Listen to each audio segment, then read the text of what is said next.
சிறகென விரித்தாள் பூந்தலை எங்கே சூரிய நிலவாய் ஆனது அங்கே என் மனம் என்று போனது எங்கே மன்மதனே உன்றது எங்கே கண்ணத்தை தொட்டால் சந்தனம் கொட்டும் வெட்கத்தை தொட்டால் குங்குமம் கொட்டும் புன்னகை பட்டால் மல்லிகை கொட்டும் பார்த்தால் பருவம் மூச்சு கொட்டும் காணல் மோசைகள் சொம்பனை தேடும் அம்மம்மா பிக்காசோவின் ஓவியம் ஒன்று விக்டோவானின் சிம்பனி ஒன்று வெள்ளாய் மாறியதோ அந்த புறத்து மகராணி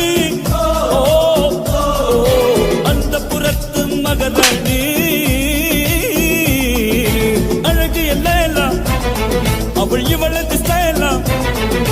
சந்தன மேலா இவள் மன்மத புயலா